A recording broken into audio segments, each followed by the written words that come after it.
झारखंड के एक गांव में पति पत्नी और पड़ोसन रहती थी। आकाश और पायल पति पत्नी थे और पड़ोसन रेखा। पायल दयालु, मेहनती और सभी की मदद करने वाली। रेखा चालाक और हमेशा दूसरों की खुशियां देखकर जलने वाली। आकाश और पायल की गांव वाले इज्जत करते थे क्योंकि वह एक गाड़ी पर चिकन बिरयानी बनाकर बेचता था। पायल घर और बच्चों को संभालती। रेखा को यह सब अच्छा नहीं लगता था।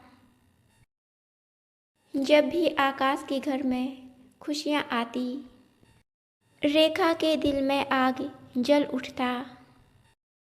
पायल अपने बच्चों को अच्छे स्कूल में पढ़ाती तो रेखा कहती, देखो देखो, गरीब होकर भी अपने बच्चों को इतने महंगे स्कूल में पढ़ा रही है। पायल के बच्चे के अच्छे नंबर आते तो कहती, देखो देखो, प्राइवेट स्कूल है, रिश्वत दी होगी। धीरे धीरे पूरे गांव में अफवाहें फैलने लगी। एक दिन पायल ने गाय खरीदकर अपने घर के बाहर रखा। गांव की औरतें पूजा करने लगी। रेखा जल गई और कहने लगी, यह तो पुजारिन बनने का ढोंग कर रही है, सबको बेवकूफ़ बना रही है। उसने गांव की पंचायत में आरोप लगाया, पायल जादू टोना करती है।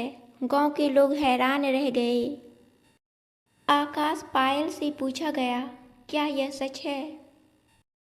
तुम दोनों जादू टोना करते हो? पायल रो पड़ी और बोली, मैं तो बस गौ माता की पूजा करती हूँ। अगर इसमें भी दोष है तो मैं दंड स्वीकार कर लूँगी। उसके शब्द सुनकर गांव के सभी लोगों ने कहा, यह औरत झूठ नहीं बोल रही। इस बीच पायल का पति आकाश बीमार पड़ गया। गांव की औरतें जड़ी बूटी की दवा लेकर पहुंची। रेखा खुश होकर बोली, देखा, जादूगरनी का पति बीमार हो गया। पायल चुप रही। डॉक्टर ने आकर बताया, बीमारी किसी जादू टोना से नहीं, बल्कि बासी चिकन बिरयानी खाने से हुई है। सच सामने आते ही सभी को समझ आ गया कि रेखा ही झूठ फैला रही थी। पंचायत बुलाई गई, रेखा को फटकार लगाई गई। तूने ईसिया में आकर झूठ बोला, अब तुझ पर कोई भरोसा नहीं करेगा। रेखा अकेली पड़ गई।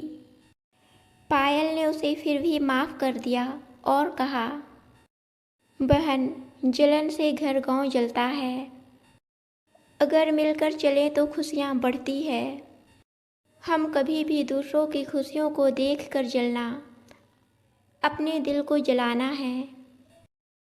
झूठ और ईर्ष्या का अंत हमेशा अकेलेपन में होता है।